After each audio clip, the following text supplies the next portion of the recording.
is well worth it. He is a broadcast legend whose daytime talk show, which bears his name, ran for 3 decades and really redefined television. Absolutely. These days, he's returning to journalism, his journalism roots, that is, and has traded in paternity tests and results for meaningful and entertaining conversations on his new podcast, On Par with Maury. Take a look. We ready for this? I'm going to tell you something, and I've never told anyone this. That's why I'm here. I might be the only person that have no idea who the Kardashians are. They don't give a what you think about them. Can I tell you a story about me and Laura? Yes. Oh, I know you slept with her. I know you did. I made a TikTok, and then an hour later, CNN, breaking news. My life changed in an instant. You've turned honesty. I mean, I can't get enough of this. Please welcome the one, the only, Maury Povich. Hello! Marisol, Alexa, how are you? Nice to see you. How are you? Oh, good. Sorry, my hands are so chilly. It's like my wife's. Just as charming in real life as you are on TV and podcasts. Truly. Oh, man. You may not give a hoot, but we're going to ask you anyway. Are you Why? team hot cocoa or team eggnog during the holidays? us. Oh, I'm a cocoa man. Thank you. I love, you know. Okay. Especially in this weather. This weather is Yes. the pits.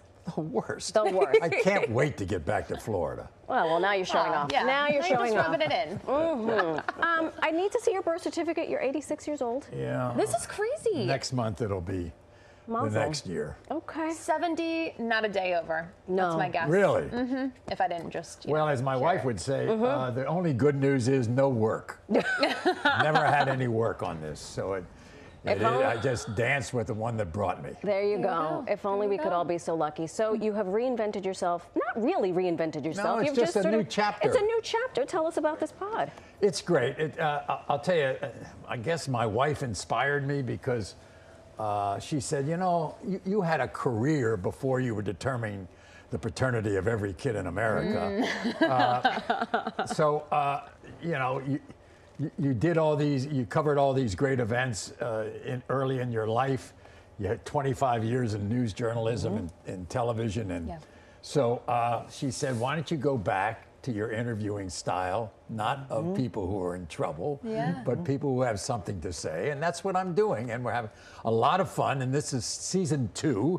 We've already gotten through season 1. Is that your wife there? That's The one and my, only. That's the There she is. unbelievable Constance Hua Chung that she is. And yeah, so she kind of gave me the inspiration, and then I'm back in the business. You're back in the biz. It's like the mafia. They pulled you back in, right? They pulled you back in. And so season 2, this week, for instance, we have a new episode on the podcast every Monday. This week is Leanne Morgan, the great comedian. Very cool. And next week is going to be William H. Macy, the unbelievable actor. And so, I mean, so it's all kinds of different people. For instance, today I'm going There's one of my best friends, Angela Yee. Oh, how'd you know that? I didn't know that you were best friends. I expect a call from your booking department. If you've got Angela Yee, you better have Marisol Castro. Really? You don't want a woman of color on your Pressure. bad side. You're already, you know what I'm saying? I've got a woman of color in my bed. We interrupted you, but clearly you goodness. have a bench of guests, of big thinkers. It's going to be a lot of fun. Yeah. Is it different from going from the talk show to the podcast? How has that experience been? Well, I'll tell you, to me, the common thread through my entire, 6 decades in this business is that I'm a storyteller. I was a storyteller when I was doing news. I was a storyteller doing 31 years of talk shows.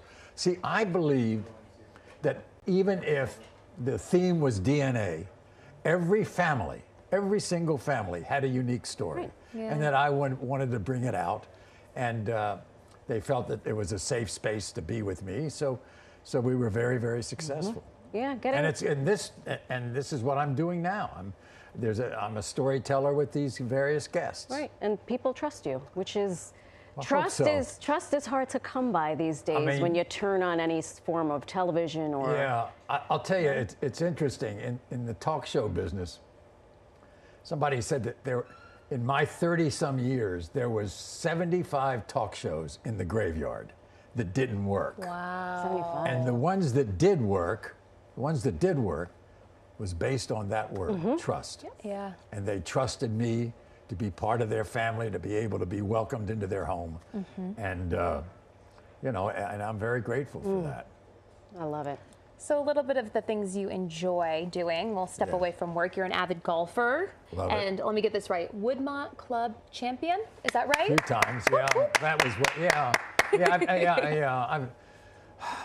I've seen my better days.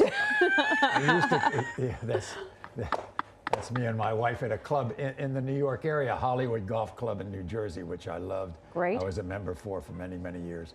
And I love to play golf. I still play a lot of golf. I'm not as good as I used to be, but Well, but that's Monday. and she then allows me to do Tuesday it. Could be better. She doesn't play Constance golf. allows you to play golf, Well, so that's. I'll tell you, it's very interesting.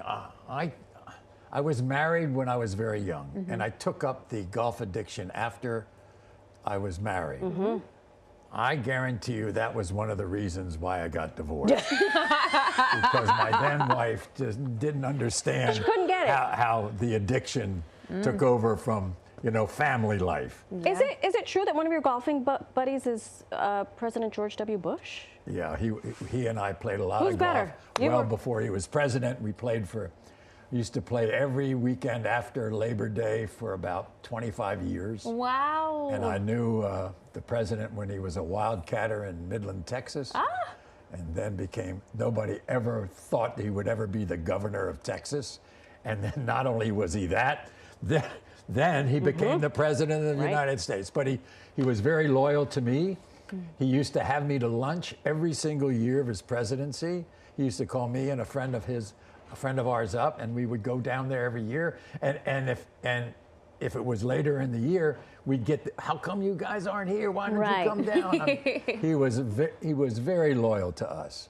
And you are very loyal to the people you serve, and for that we thank you so much Thanks for joining so us much. today. Appreciate You're a it. very, very busy man, Thank you. doing wonderful things. Good. And I an hope you're- exemplar for I so hope many you're- people. And I hope you're Mets.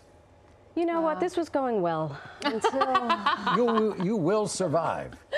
every year, apparently. You've got an Are you? owner who will go out there in the free agent market, and he will replace the three We didn't that even you get lost. into the fact that you were once a bat boy. Correct. Wait, who's Oh, your yes. team? Well, my team is the Nationals. Okay, I'm from thank you, Maury. Washington, Thanks for D.C. checking out everything Yeah, with us.